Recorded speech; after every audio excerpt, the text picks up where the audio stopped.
상태 변화와 열 에너지. 열 에너지를 흡수하는 상태 변화. 기화와 용해가 일어날 때의 온도 변화.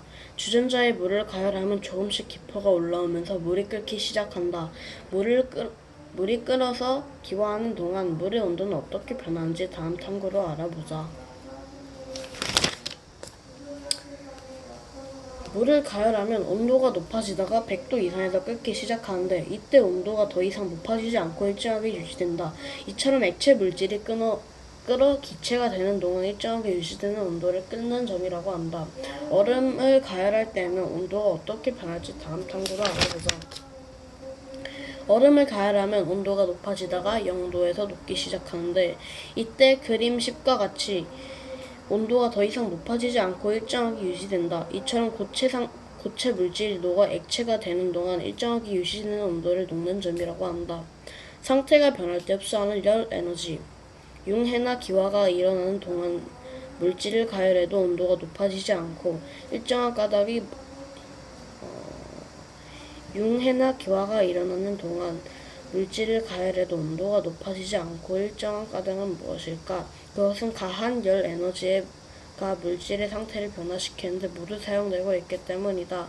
끓기 시작한 액체 물질을 계속 가열하면 그림 11과 같이 입자 운동이 활발해지면서 입자 배열이 매우 불규칙해지고 입자 사이의 거리가 매우 멀어지면서 기체 상태로 변한다. 이때 열 에너지를 흡수하는데 물질이 액체에서 기체로 기화할 때 흡수하는 열 에너지를 기화열이라고 한다. 그리고 고체에서 액체로 융해할 때 흡수하는 열 에너지를 융해열, 고체에서 기체로 승화할 때 흡수하는 열 에너지를 승화열이라고 한다. 융해, 기화, 고체에서 기체로의 승화가 일어날 때에는 그림 12와 같이 물질이 주위로부터 열 에너지를 흡수하므로 주위 온도가 낮아진다. 따라서 물놀이 후 몸이 젖은 채로 있으면 몸에 묻은 물이 기화하면서 몸으로부터 열 에너지를 흡수하므로 시원하거나 춥게 느껴진다.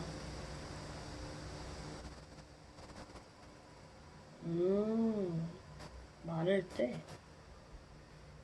이해됐다. 과학사. 온도계는 1600년 무렵부터 사용되었지만 과학자마다 온도계 눈금의 기준을 다르게 하여 표준화된 온도를 측정하기 어려웠다. 현재 대부분의 나라에서는 1742년 스웨덴의 과학자인 셀시우스가 제안한 섭씨 온도를 사용한다. 셀시우스는 1기압에서 물이 얼 때 온도를 0도, 물이 끓을 때 온도를 100도로 정하고 그 사이 간격을 100등분을 하여 온도계의 눈금을 정하였다. 2. 열 에너지를 방출하는 상태 변화. 냉해 막으려 얼음 옷을 입은 오렌지. 갑작스런 한파가 미국의 따뜻한 플로리다 지역을 강타했다. 농부들은 오렌지의 냉해를 막기 위해 물을 뿌려 얼음옷을 만들었다. 물은 얼고 오렌지는 얼지 않는구나. 응고가 일어날 때 온도 변화. 따뜻한 오렌지 농장에 갑작스러운 한파가 닥치면 농부들은 물을 뿌려 오렌지의 냉해를 막는다.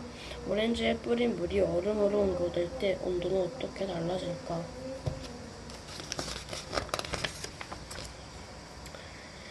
물을 냉각하면 온도가 낮아지다가 0도에서 얼기 시작하는데 이때 그림 13과 같이 온도가 더 이상 낮아지지 않고 일정하게 유지된다. 이처럼 액체 물질이 얼어 고체가 되는 동안 일정하게 유지되는 온도를 어는 점이라고 한다.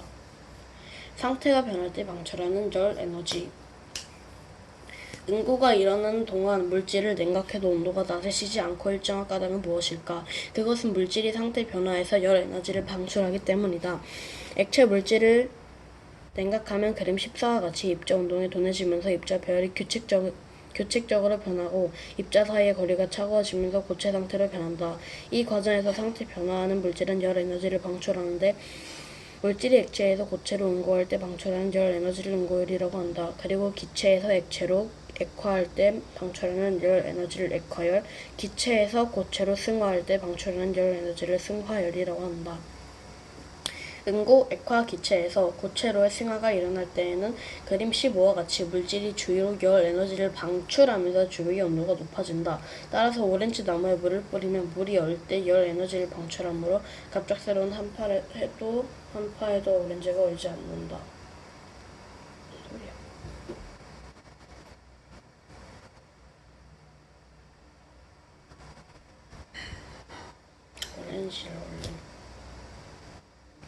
상태 변화로 온도 변화 극복하기.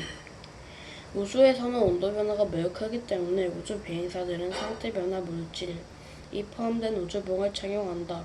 고온에서는 우주복이 포함된 상태 변화 물질이 용해하면서 열 에너지를 흡수하고, 반대로 저온에서는 상태 변화 물질이 응고하면서 열 에너지를 방출하므로 우주복 안에 급격한 온도 변화를 막을 수 있다. 3.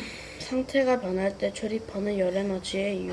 설명에서 쓰는 가정 물통이래요. 그런데 물통이 불량인가 봐요. 물이 조금 새는 것 같아요. 그게 바로 물이 시원해지는 비결이란다. 사막에서 사용하는 가죽 물통은 가죽 틈새로 스며나온 물이 기화하면서 주위로부터 열 에너지를 흡수하므로 물통 속이 시원해진다. 이처럼 상태가 변할 때 출입하는 열 에너지를 생활에 이용한 예는 그림이 생길 것 같다.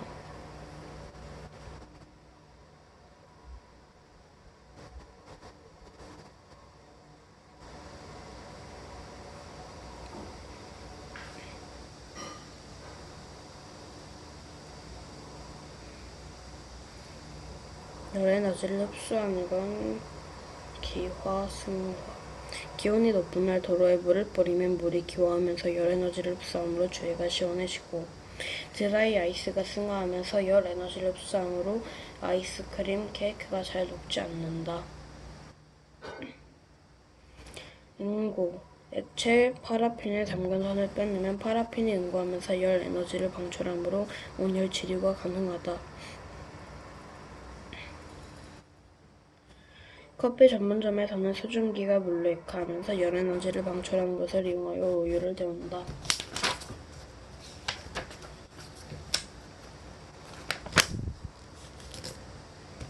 상태 변화 에너지를 이용한 냉난방 전략. 최근 냉방과 단열 효과가 뛰어난 건축용 신소재인 하이드로세라믹스가 개발되었다. 이 소재의 거슬 형태로 박혀있는 하이드로젤은 자기 부피의 400배 이상이나 되는 물을 흡수하는 물질이다. 여름철 실내 기온이 높아지면 하이드로젤 속에 물이 증발하면서 주위로부터 열 에너지를 흡수하므로 실내 기온을 낮추는 역할을 한다. 또 비가 내려 습도가 높아지면 공기 중에 물을 흡수하여 습도를 조절하는 역할도 한다. 이러한 기능 때문에 하이드로 세라믹스를 이용한 건물은 단열과 냉방에 사용되는 전력 소모량을 상당히 줄일 수 있다. 획기적이군. 참여와 평생 합숙 능력 기르기. 전기를 많이 사용하지 않는 밤에 얼음을 얼려두었다가 냉방을 위한 전력 소모가 많은 한낮에 얼음을 녹여 건물 내부를 시원하게 만드는 방법이 이용되고 있다. 미래에 내가 살 집을 살게 한다면 냉난방에 필요한 전기 에너지를 아끼기 위해 상태가 변할 때 출입하는 열 에너지를 어떻게 이용할지 계획해보자. 끝.